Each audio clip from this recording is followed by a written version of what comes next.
Om Sahana Vavatu Sahanau Bhunaktu Sahaviryam Karavavahai Tejasvinavadhitamastu ma vidvishavahai.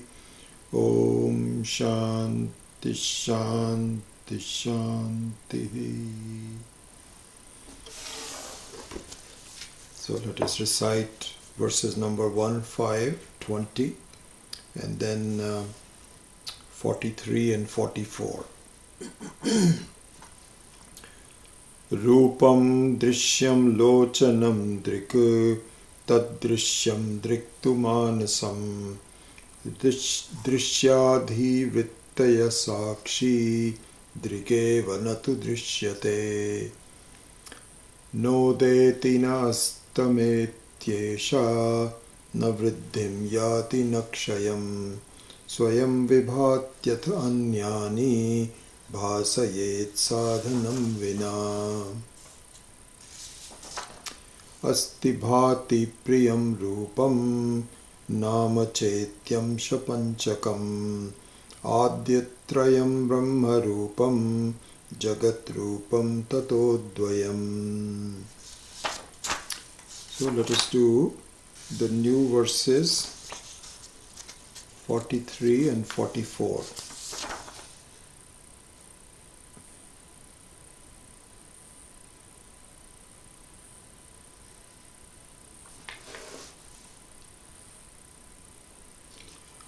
Madhurya dravya shaityani niradharmastarangake anugamyat nishthe phenepyanugata tatha yatha. Again one more time. Madhurya dravya shaityani niradharmastarangake anugamyaschat Tannishthe phenepyagunuga, having difficulty here, phene apyanugata yatha, phene apyanugata yatha. Then number 44, sakshistha satchidanandaha sambandhvyavaharike Tattvarena anugachanti tathaiva pratibhasike sakshitstha satchidanandaha sambandhat vyavaharike tattvarena anugachanti tathaiva pratibhasike. So I think what we will do today is go over these two verses 43 and 44. And then we will continue with our sequence on meditation. And this time, what we will do is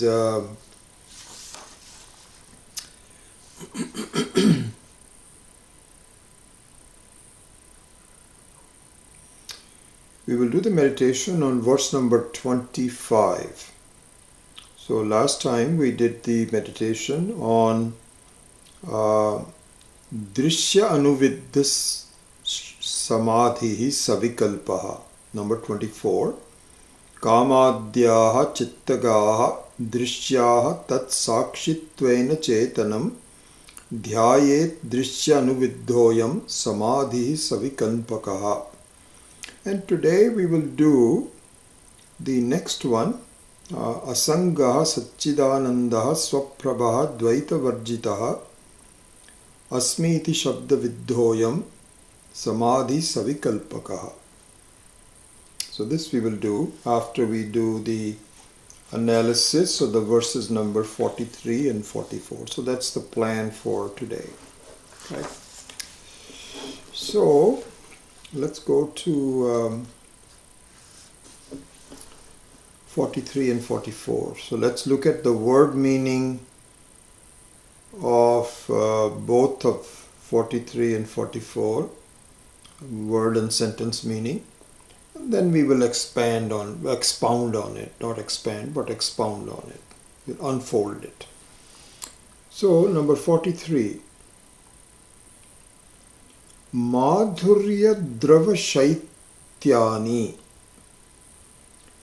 Madhurya means sweetness. Madhuhu. Madhuhu means honey. So Madhurya means the sweetness of honey-like sweetness. Drava. Drava means liquidity, flowingness. And Shaityani. Shitalaha. Shitaha means cool. So Shaitya means coolness. So Madhurya Dravya Shaityani, sweetness, liquidity and coolness is Nira Dharmaha. So Nira means the water and Dharmaha means the qualities of the water, attributes of water is Nira Dharmaha. Then Tarangake. So Tarangaka or Taranga even. So Ka is Swarthe. It could be either Taranga or Tarangaka. So in the wave. Taranga means a wave of the ocean or even in a lake, for example. But generally because there's more power of the water in the ocean, so it is better to visualize the wave of an ocean rather than the wave of a lake, which is placid most of the time. Then Anugamya. Anugamya means that one inheres, one which is inside of that, one which is what is present in it. Anugamya. Atha tat nishte phene api anugata yatha. And then based on the wave, there is some phena. So phena means a foam. And so the foam is a quality of the wave. So the wave has some solidity to it and it doesn't have a lot of air in it, but a foam has less solidity, it becomes more fluffy and has some mixture of air bubbles in it that makes it into a foam rather than a wave. So based on the wave is a further quality of the wave which is a foam. This is what it means. So the meaning of the sentence is Madhurya Drava Shaityani Nira Dharmas Tarangake Anugamya Atastatnishthe Phene Api Anugata Yatha. Now we can look at the entire sentence. As the characteristics of water, attributes of water, namely sweetness, liquidity and coolness, having inhered in the wave, having been present in the wave also inhere thereafter in the foam which is situated on the wave. So first of all, there is you can look at it this way, that the wave is a vastu, has an entityship to it, and the foam is the quality of the wave. Very similar to what we went through in the previous class. So there is a dharma, tad dharma. So the dharma of the wave is foaminess to it. Anyway, so that's what it is, he says. Now and we will go back into the unfolding a little bit later on. So let me just stop there, having completed the sentence meaning of number 43. So as the characteristics of water, namely sweetness, liquidity and coolness, having inhered in the wave, also inhere thereafter in the form situated in it, in the wave. Okay, so that's number 43. Now, Sakshi sthaha Satchidanandaha Sambandhat Vyavaharike Tadvarena Anugachanti Tathaiva Pratibhrati Bhasike. Okay, so number 43 was the example, and 44 is the exemplified. What is exemplified by the example is given in number 44. So number 44, see, Sakshi sthaha, existing in the Sakshi, an attribute of the Sakshi, if you can, so you can say, kind of like an attribute. It is not an attribute, but kind of like an attribute. Why is it not an attribute? Because the Satchidanandaha is the Swarupa of the Sakshi, not an attribute of the Sakshi. So there is a difference. There's a difference. Anyway, we'll go into that later on. So Satchidanandaha Sambandhat, by association of Vyavaharike, in the transactional, empirical, same thing. The word empirical and transactional represents the translation of the Vyavaharika.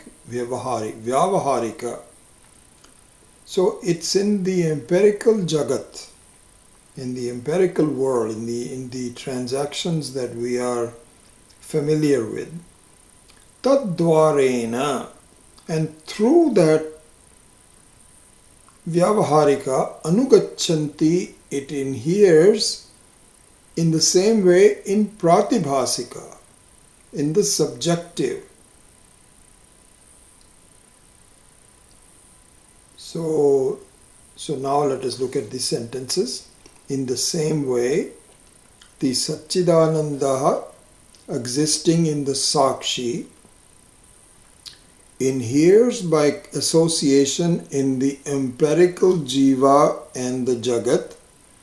Similarly, through the empirical Jiva and Jagat, Satchidanandaha inheres in the subjective. This is the English translation of the number 44. Okay, one more time.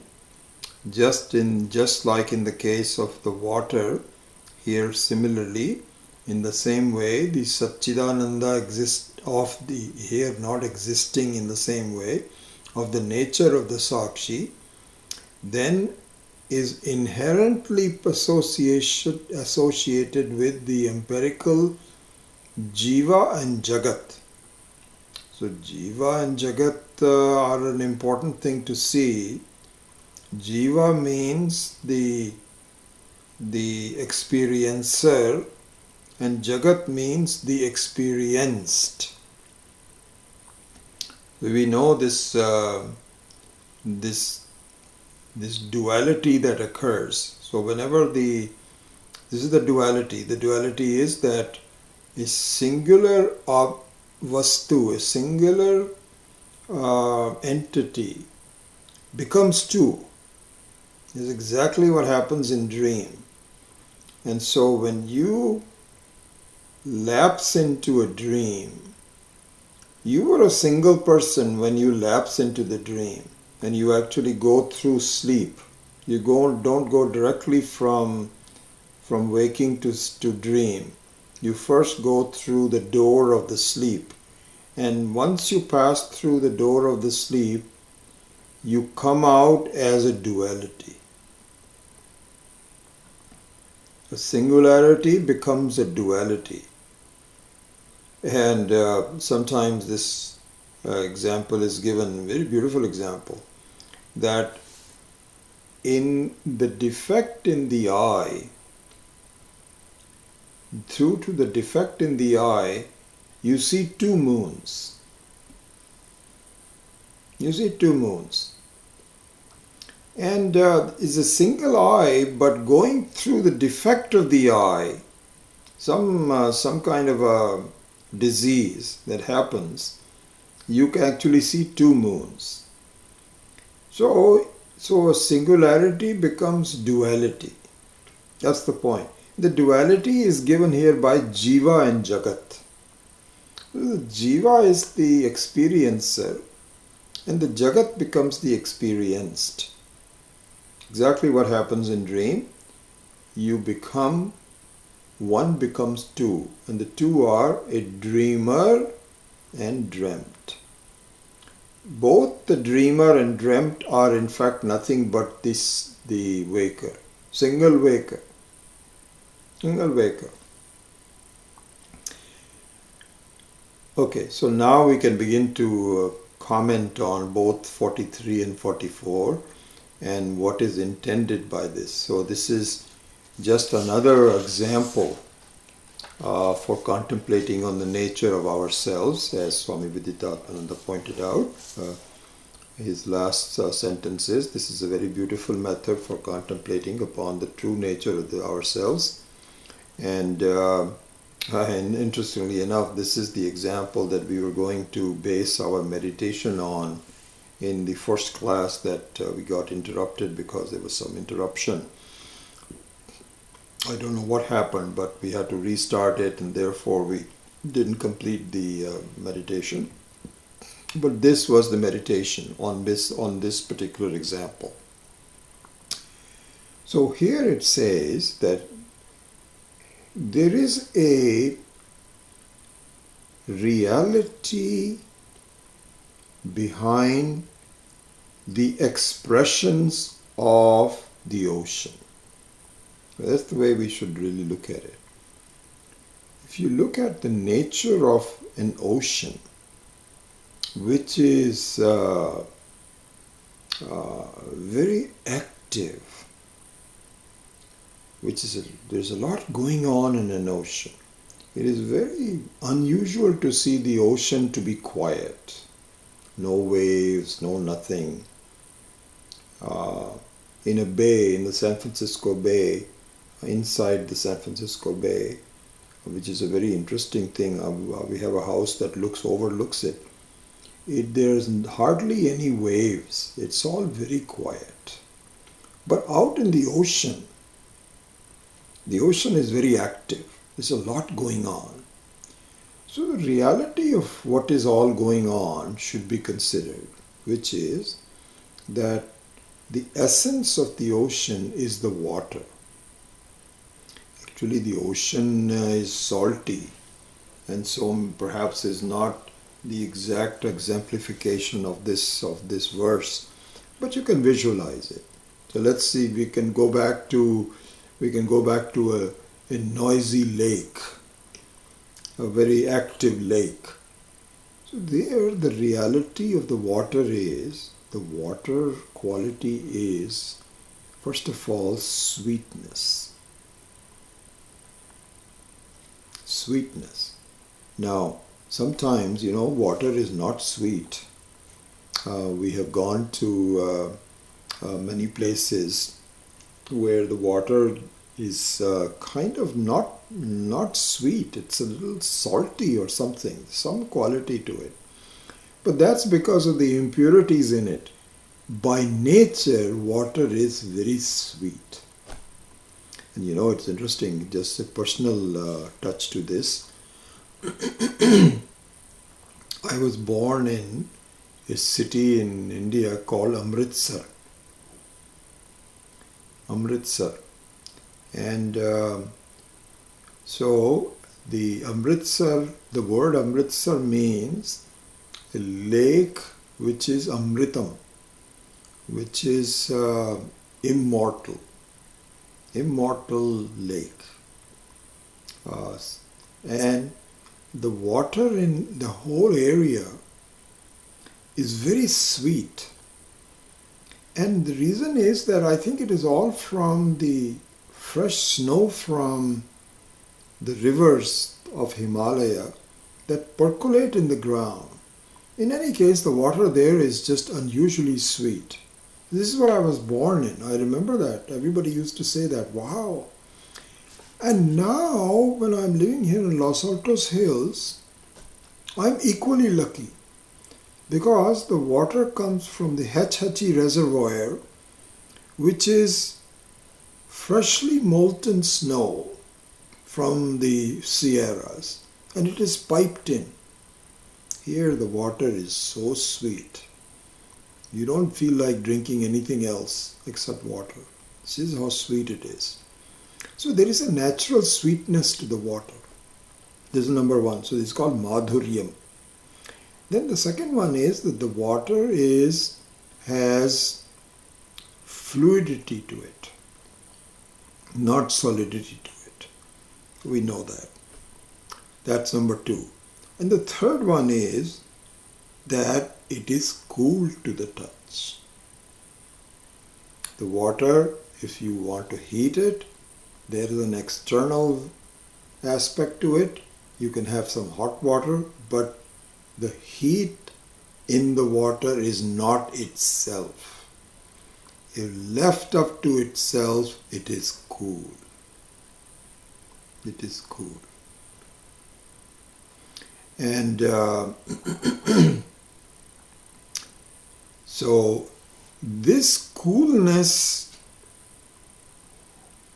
and liquidity and the sweetness inheres into the wave. So the wave is also cool, that is also sweet, that's also fluid, it's moving, that's how it is a wave. And the qualities of the wave are not its own but inherited from the water. And so it absorbs it and becomes a wave. Now furthermore, the foam that is created out of the wave borrows it from the wave. So there is a two-way transmission. First of all, the qualities of the water are given to the wave, and therefore the borrowed qualities of the wave are further given to the foam. Very much like the other examples that we have seen is that if you were to put some water in a hot in a metallic vessel and you want to heat it on your stove, then the heat of the fire heats up the metallic vessel, and the heat in the metallic vessel in turn imparts the heat to the water. So there is a two-way transmission. Exactly the same thing happens in the case of a wave. It inherits the coolness of the water and furthermore gives it to the foam. So this is the example. It's an interesting thing. Swami Maheshananji had pointed out that suppose you had a supposing you have a clay vessel, a big large clay pot, and it's not for this example, it is not polished clay like we have in our kitchen. We have all these china which is all polished. So let's say this is just a pure clay vessel. Now if you touch the vessel and if it's very cool to the touch, the coolness of the vessel is not its own. It is the water inside of the vessel. Because the clay is generally not, it does not feel cool. But if you touch it, you find that it is unusually cool. And that unusual coolness is due to the water contained inside of the vessel. So therefore you are actually you are touching the quality of the water, even though you're not touching the water. See, this is the beauty thing. Let's look at this. You're not touching the water, but by touching the vessel which is cooled by the water, you are as though touching the water. So anyway, there is a transmission of qualities from one to the other. Okay, so this is the example, number 43. Now let us look at the exemplified, which is number 44. Sakshisthaha Satchidanandaha Sambandhat Vyavaharike Tadvarena Nugachanti Tatha Eva Pratibhasike. So similarly what happens is, this is what I think we need to understand what my nature is. See, this is exactly how we need to understand the analysis of my true nature. So the analysis of the true nature is that, first of all, I am a transactional entity, Vyavaharika Jiva. I'm a Vyavaharika Jiva, isn't it? Vyavaharika Jiva means what? Means I am an entity which is available for transactions. I have a certain status, meaning I have a certain body, certain qualities, my voice, my thoughts, my face, that others can take me to be this person. And I also have no problems in saying, yes, that's me. So this is the transaction. This is empiricalness to it. We all agree. There's no confusion about it. This is the person who has this mind, this body, this quality, this age, this skin color, etc., etc. So this is the transactional person. Okay? Now, this transactional person has certain aspects to it. Are those aspects its own, or are they inherited from something else? This is what we have to see.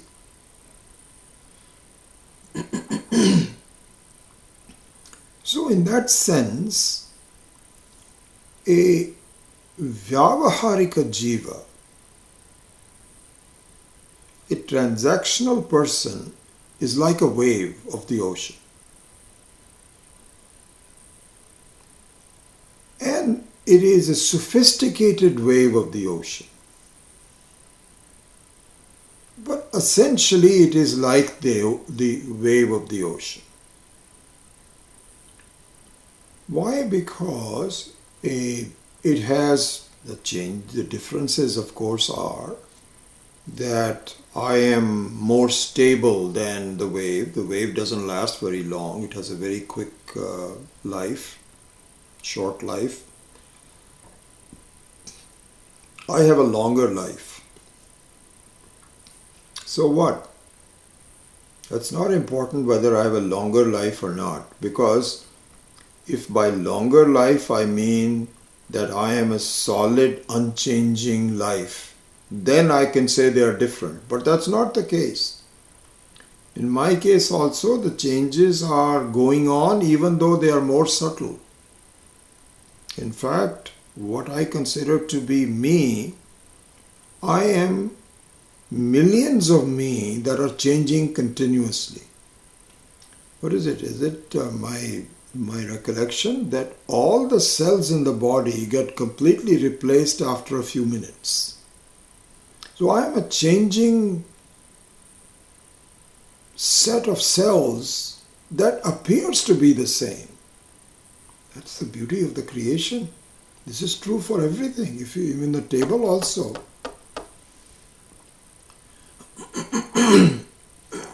Pardon me. The table looks very solid, unchanging, but it's not.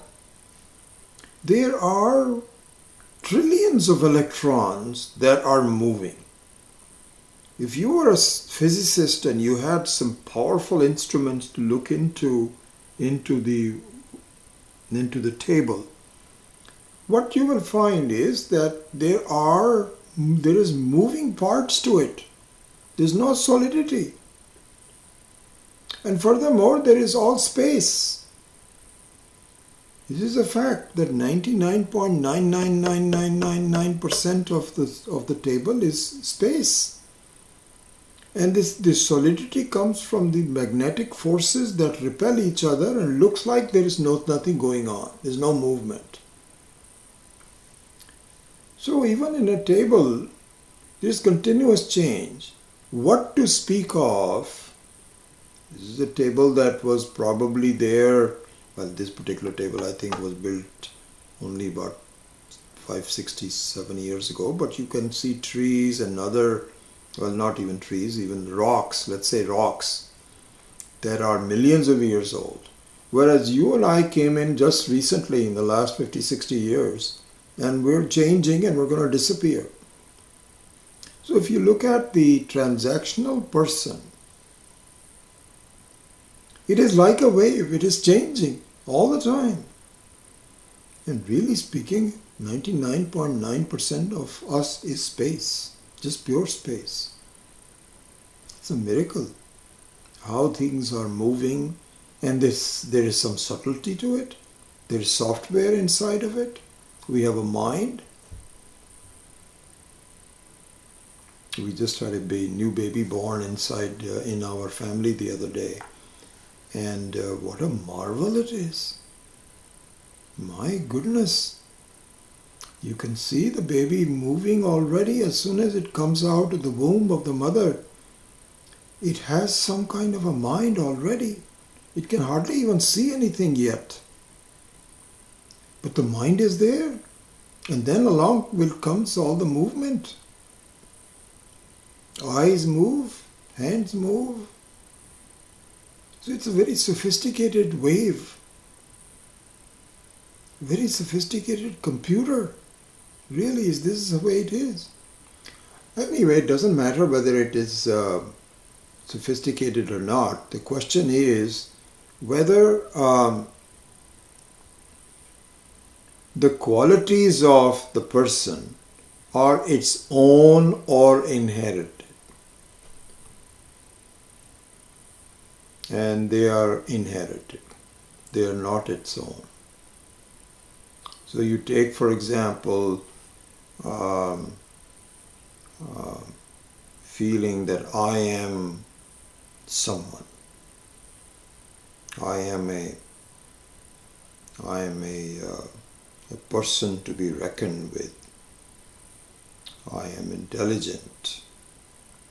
I am powerful. I am capable. So this is, you can look at somebody's biography and say, who are you? So I have an MBA. You know about stocks and bonds and all of this? Yes, I know. I have knowledge. And so all of that you have. That knowledge, is that your own or is that inherited? Oh, it's my own. No one else has this particular quality. I have it. This is me. Oh, really? It's exactly like a wave saying, I am a wave. I have coolness. I have sweetness. And I have fluidity. Is this mine? Yes, it's mine. This is exactly what happens. You ask the wave, are you not just water? He said, no, I'm not water or anything, I am the wave. This is the error, because it is inherited from the water. All waves are exactly the same, more or less. some small differences. Similarly here also this is called Sakshisthaha, Satchidanandaha. This is the very presence of God. This is the presence of Ishvara. This is the very nature of Ishvara, which is there in everything.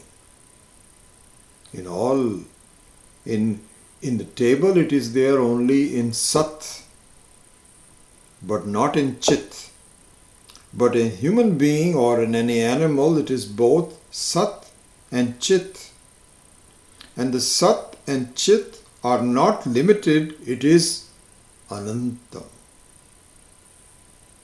And it is also very, very beautiful and very pleasant. And that pleasantness of Brahman, of Ishvara, is inherited by me to a small extent within the Vyavaharika Jiva.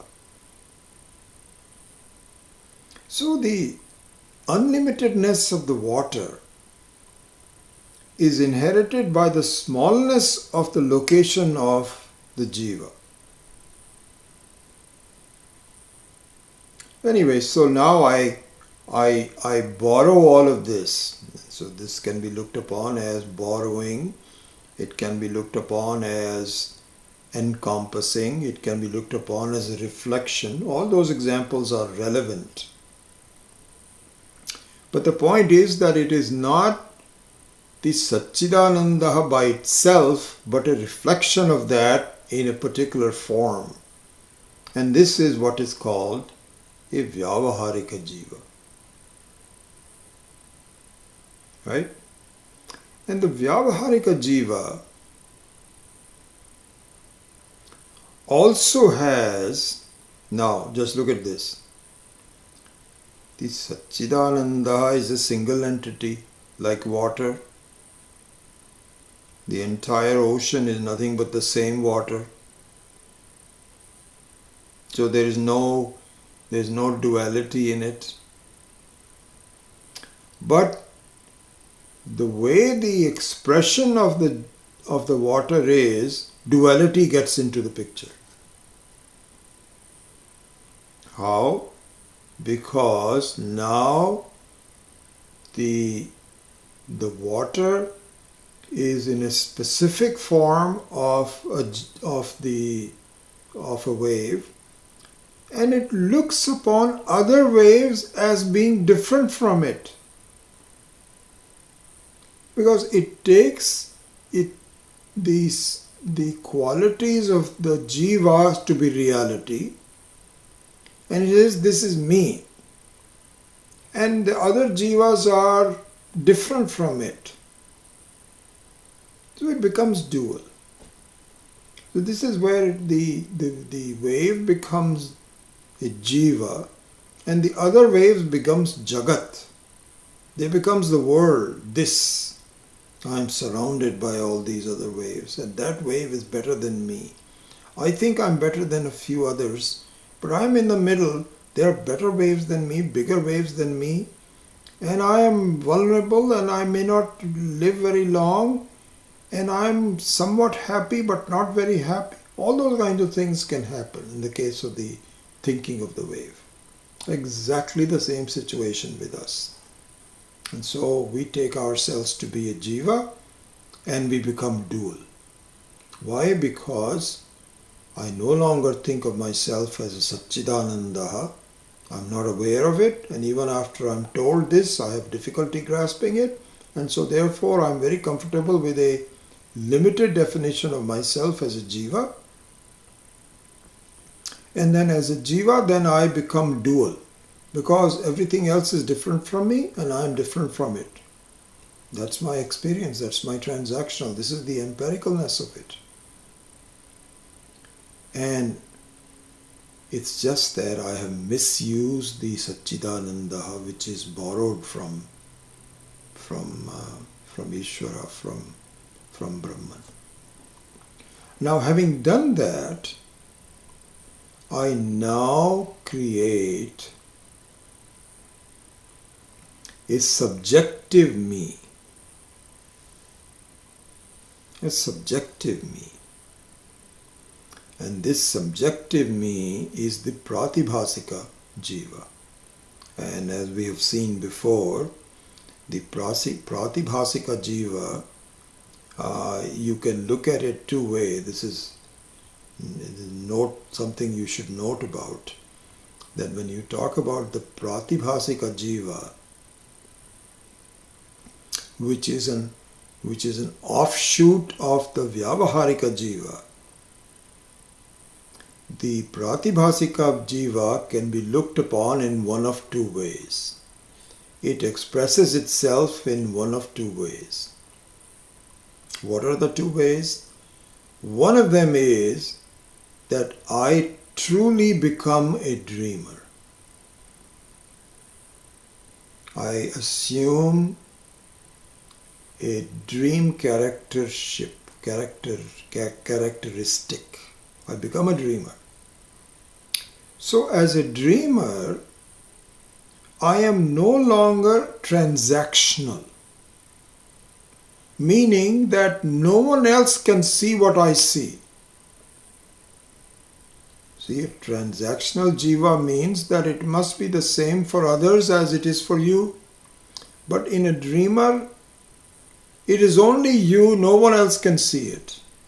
So this is one way to look at the pratibhasika jiva, isn't it? The other way to look at the pratibhasika jiva is actually even, well, both of them are very important. I shouldn't say this is more important or what. Both of them are very fast. And that is that I think of myself in a way, and I think of the Jagat in a way that others don't see.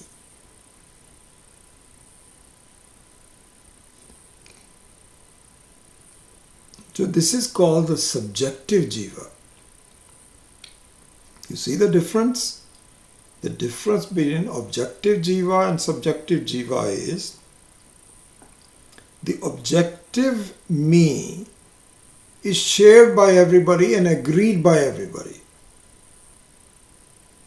The subjective me is my own personal, kind of like a dream, even though it's in the middle of the waking world. But this is exactly what happens.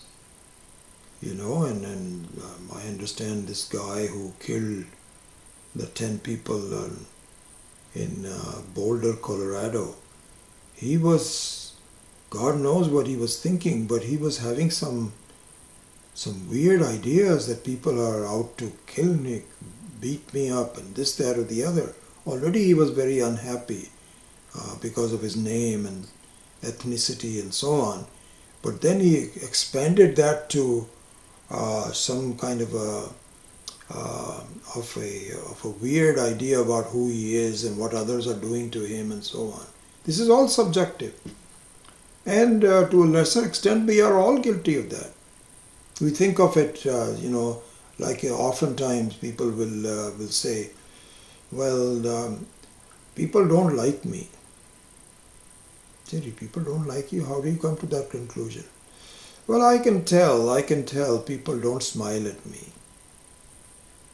Well, people don't smile at you because they're so busy. They've got their own problems. This is what happens, Sometimes so our subjective problems, we take it on to myself when in fact it is the other person's problems. And so the people don't like me. So others say, no, I think you're okay. You're fine. I don't think you're especially unlikable. Everybody's unlikable to a certain degree. You're about the same on the average. Nothing special about you. And so that is subjective. So this is the pratibhatika sat. And the pratibhatika sat, where you have ideas. Those ideas are also thoughts, and the very basis of the thoughts is consciousness. Where did you get the consciousness from? From Satchidananda. And from consciousness you becomes Vyavaharika Sat consciousness. And from there you become Pratibhasika consciousness. So just like the water which has coolness and all of those things, similar here also, it's the same Satchidananda. This is in fact the entire ocean of nothing but ocean of consciousness, unlimited oceans of consciousness. And so this constricted ocean becomes in a form, and then you become firmly attached to the fact that I am just this person. I am not anybody else. Yes, you are this person, all right. This is wonderful. This is your expression. But your basis is the same as everybody else. Oh, this I don't see yet. This I don't see yet. So, similarly here also,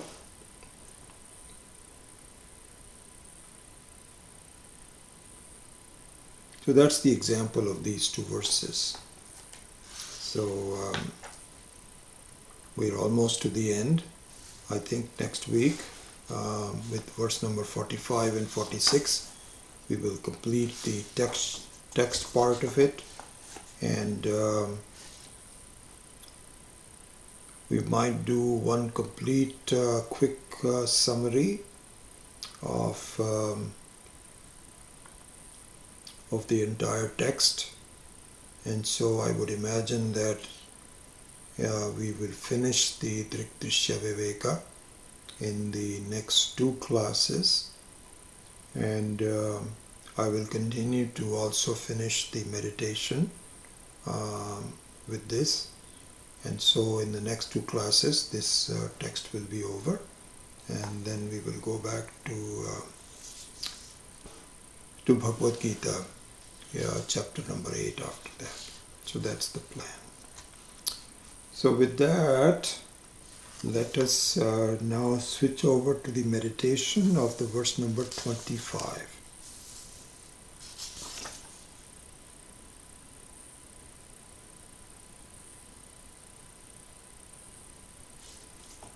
So before we do the meditation, let us look at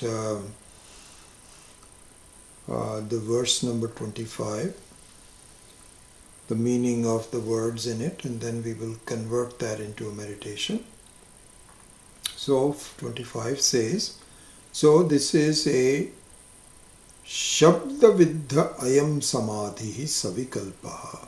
So we saw that in verse number 23, just to complete the text, the reference to this, context to this, in number 23 it says, we have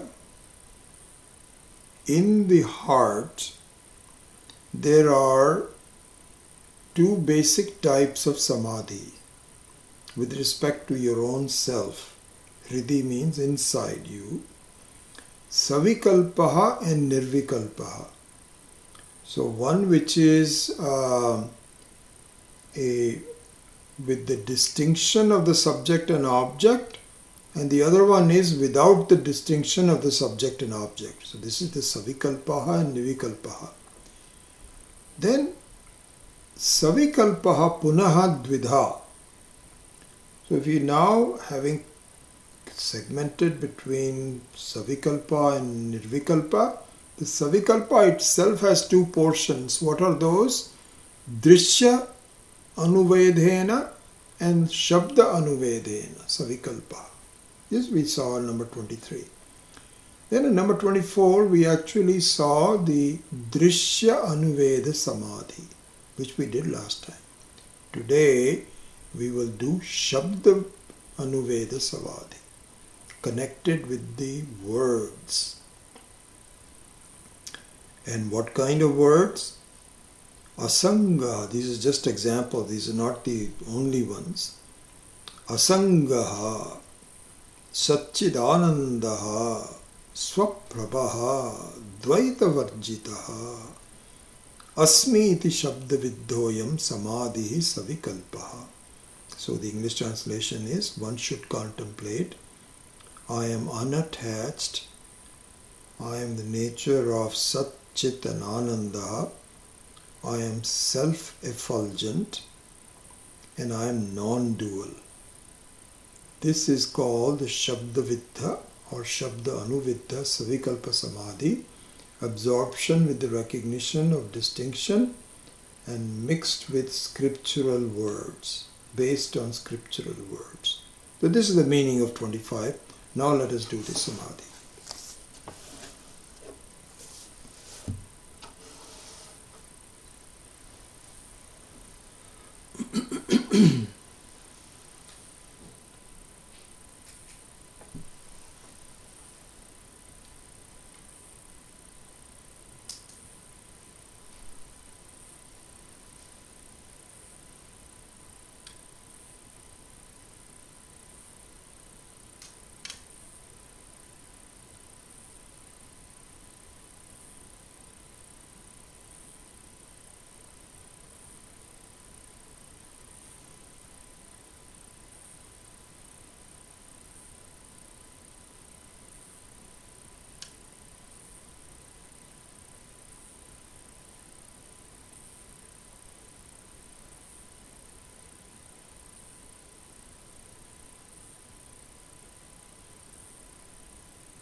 Om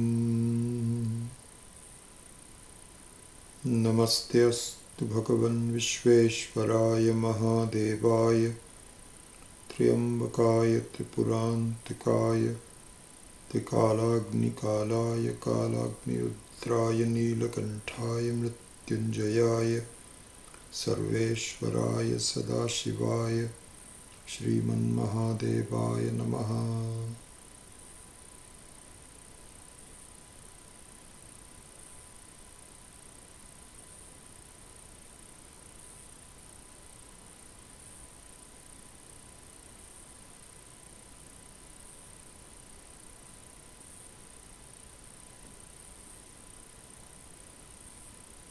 May I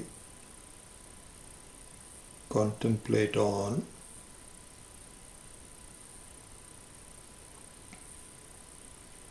the truthful words of the Vedas.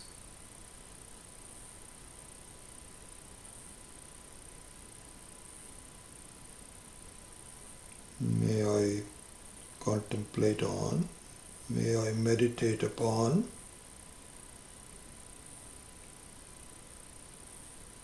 the insight into the truth of myself.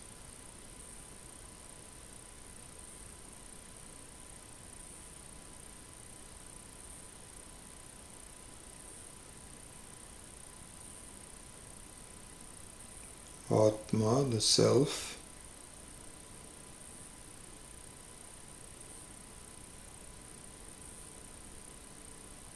is asanga.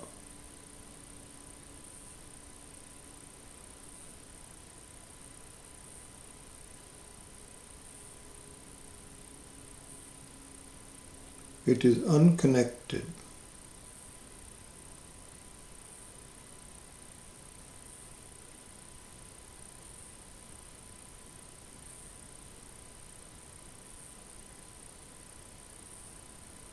It is unconnected to anything.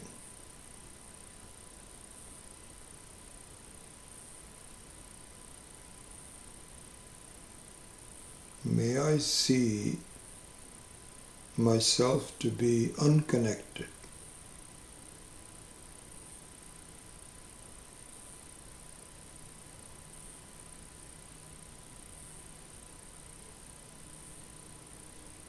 There is a scene continuously unfolding in front of me.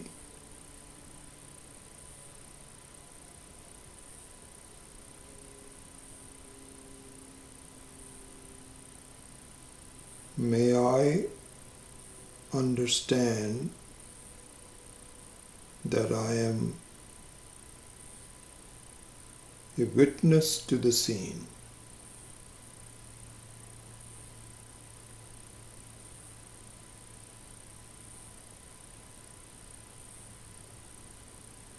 Like in a room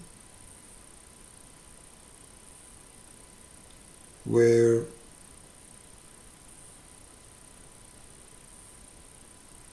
a lot may be going on. There may be people coming into the room, talking,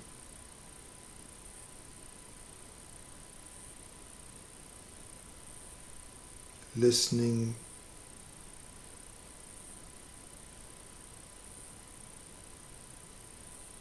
discussing,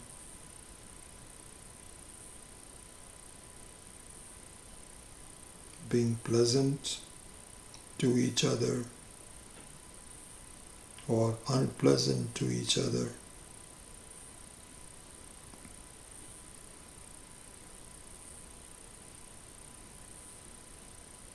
All this is illuminated by a lamp, by a light bulb.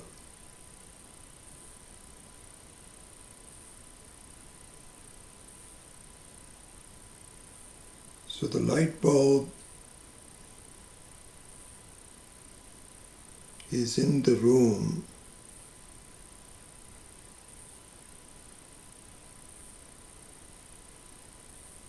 but it is no longer a party to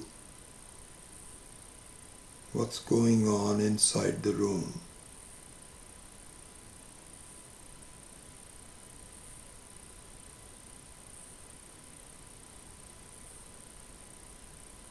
It is simply illuminating.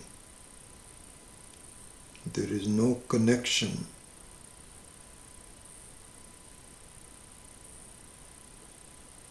between the scene that is being illuminated and the light bulb.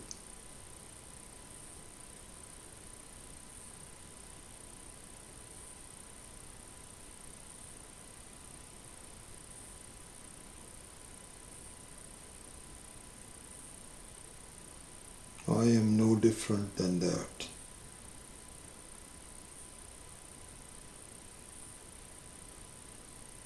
I find a parade happening in front of me.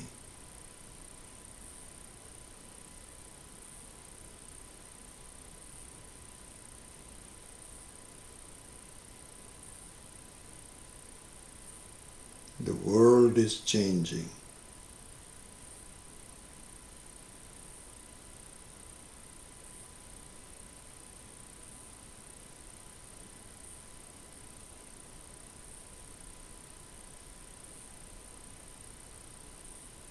My body and mind complex, my physiological complex is also part of the world.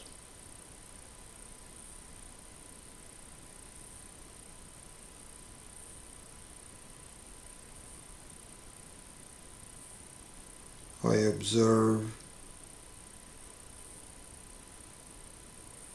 the entire world, including my own body, mind, and physiological complex.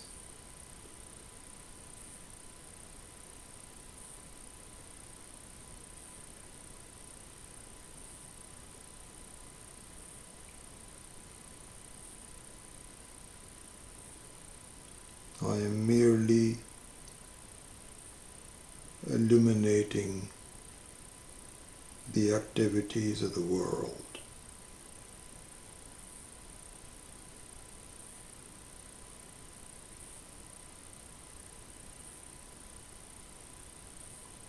remaining the same,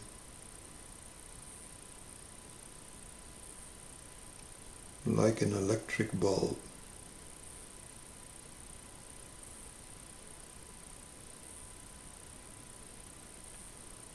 The only difference is that the electric bulb is also dependent.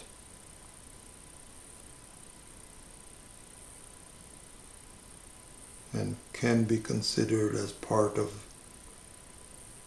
the room, whereas I, the Sakshi,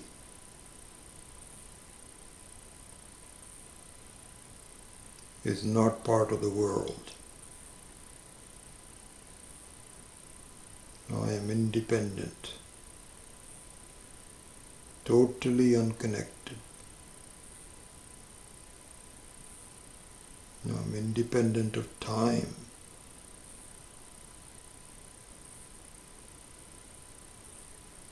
I am independent of place.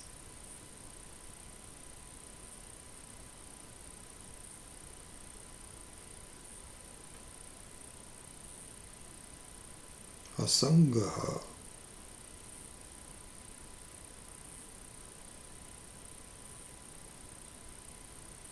I contemplate on the meaning of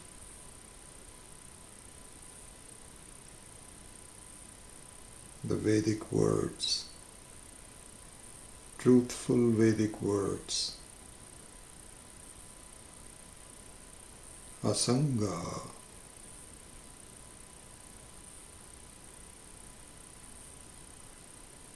Satchidanandaha.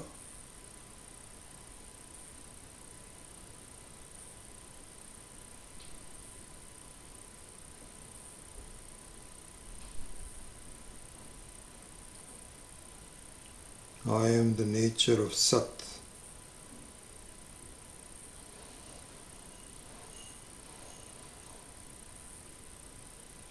Always remaining the same. Sat Swarupaha.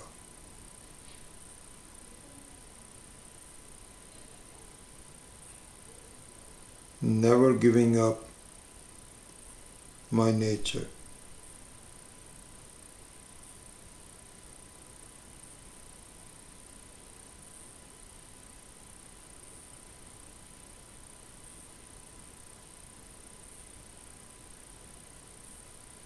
Chit Swarupaha.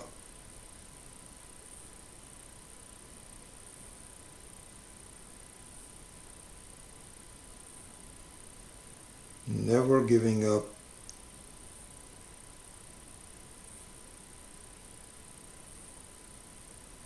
me as a consciousness.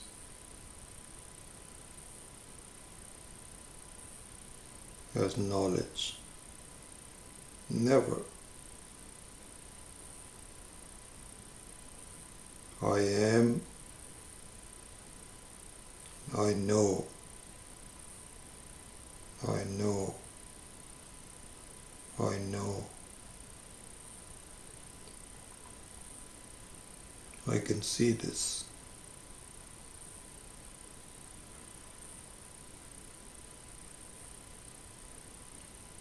Anandaha.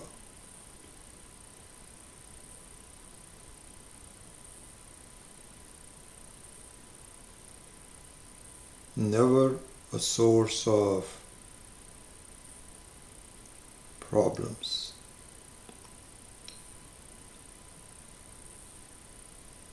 The mind can be a source of problems. The body can be a source of problems. But the Satchidatma is never a source of problems.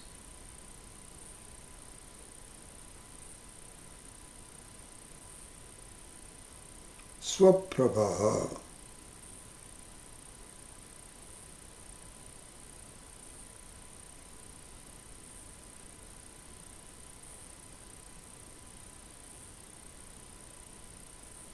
I am not needed to prove myself. There is no proof required for me. I am not dependent on anything or anyone. I am self-existing and self-effulgent.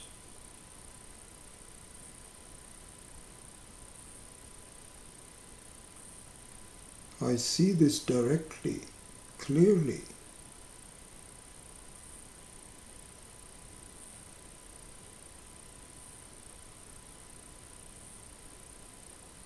There is no conditionality to me, no dependency. Swaprabha. I am self-effulgent, self-aware.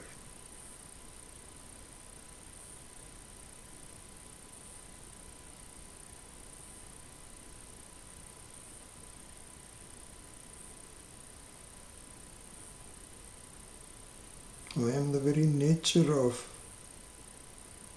knowledge and awareness. Chaitanya Swarupaha Swaprabha.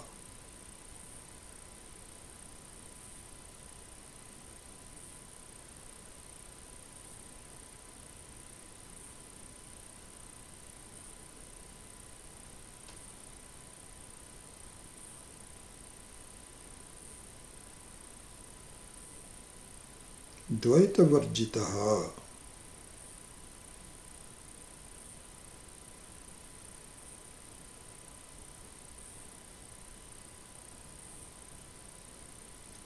I am not subject to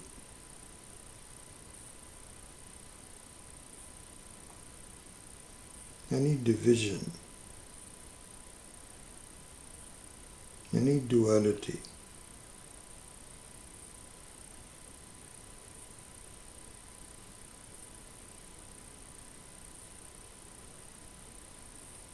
Nothing divides me. Nothing can divide me.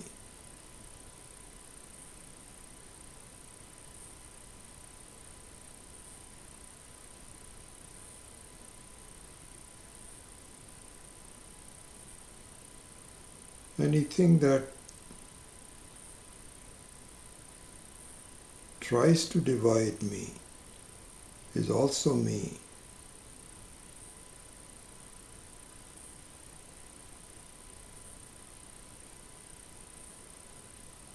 I am like space, Akasha. Nothing can divide the space.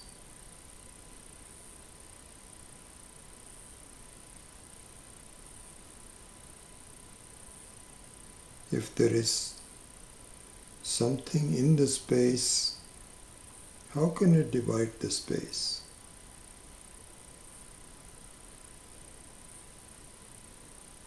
Walls cannot divide the space. Walls are within the space.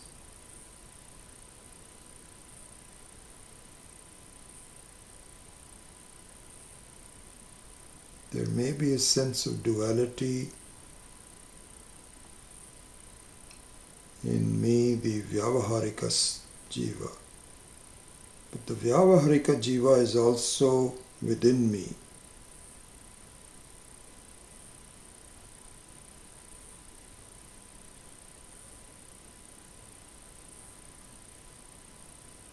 So I am Dvaita Varjitaha.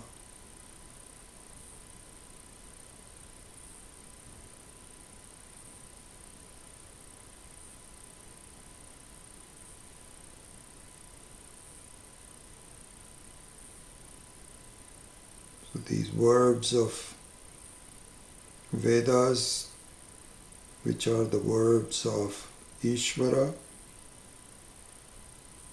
are clear to me. They apply to me. Asangaha.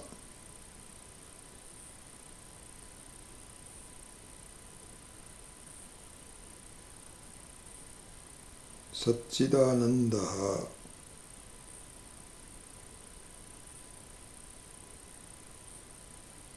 Swaprabhaha Dvaitavarjitaha.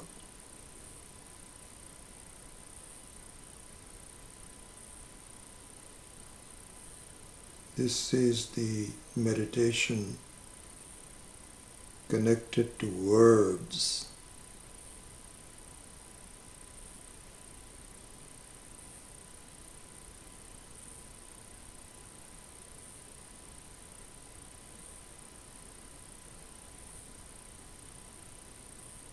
Om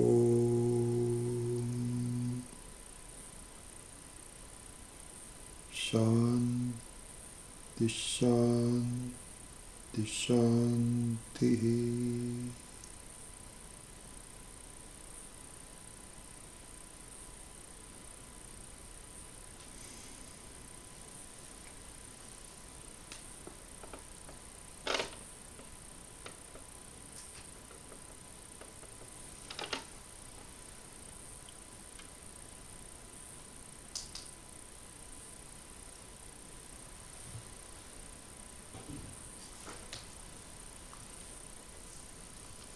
Om Asatoma Satgamaya Tamasoma Jyotirgamaya Mrityorma Amritam Gamaya. Om Purnamadav Purnamidam Purnat Purnamudachyate Purnasya Purnamadaya Purnameva Vashishyate. Om Shanti Shanti Shanti. Harihi Om Shri Gurubhyo Namaha. Harihi Om.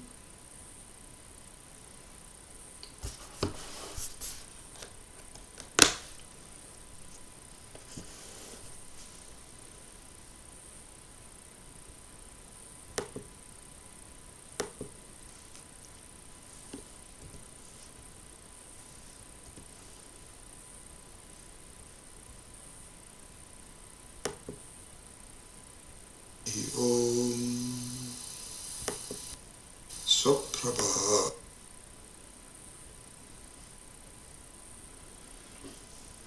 I'm happy we went through the class without interruption as opposed to the previous class, and nice to have a complete session.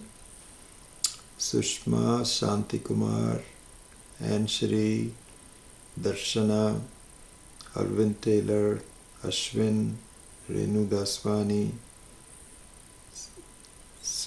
Banjaras, Chandradulam, Barbara Weichman, B.R. Srinivas, Lee Chichu, Satish Jalota, Virendra Singh, Suzanne Narayan, Subroto Bose, Keshav Chopra, Umid Chopra, Anita Waschenreich.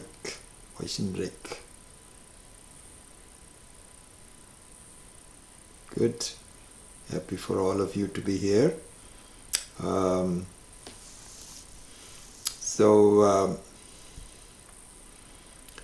Anyway, we're just about wrapping up this course. Today was what, the 46th class of this Drg Drsya Viveka, and I think it's a good foundation for you. And we will now switch back to discussing the 8th chapter of the Bhagavad Gita, and which is an important chapter, and particularly discusses the some of the issues with respect to the end of life. And so that's a chapter which is usually recited when a person is reaching the end of life or is very close to death. And so this is always a very important chapter to understand and to recite. It's a short chapter, and so we will go over that. I am thinking that unlike our previous courses where I dismantle the roster for a class and rebuild it from scratch onwards.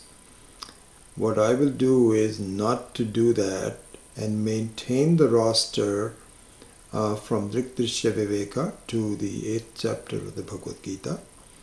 And if you decide not to continue, then I would ask you to write to me, and I will remove your name from the roster so that you are not bothered by any bulletins for that. But in this particular case, your current roster will continue on because it is all part of the same series. So that's what I'm planning to do. And so we have 2 more classes after this, and then without any interruption we will start on the 8th chapter of the Bhagavad Gita. And my plan is, and I think I mentioned this to you before, that after we finish the 8th chapter, if God willing everything goes okay, then I will switch back to taking an Upanishad. So this is a good thing where we have the basics of the Vedanta that was done first about 1.5 years ago. Then we went into the 7th chapter. Then we switched over to Drg Drsya Viveka, which is a little bit more advanced book on the introduction of Vedanta. Then we'll go back again to the 8th chapter. Then when we finish the 8th chapter, we will start the first Upanishad, where you will see even a more advanced teaching of the same principles. The principles remain the same, but the advanced meaning that is a bit more detailed in terms of the various aspects of it and so on. So that's the plan. Hopefully it will come to fruition, and I will let you know when we switch you back into Kaivalya Upanishad. So that's kind of like the plan that I have. And good, Barbara Weishmat, I understand. These meditations have been so helpful. Very, very good. Very happy that you did. And I think we are probably approaching it with a structure which we have not done before. And so this book is, Drg Drsya Viveka is known for that. So it makes sense for us to really cover the basics of the meditation. And we will continue to do that. All right, with that I take your leave, and we will hopefully see you next week. Oh, goodbye.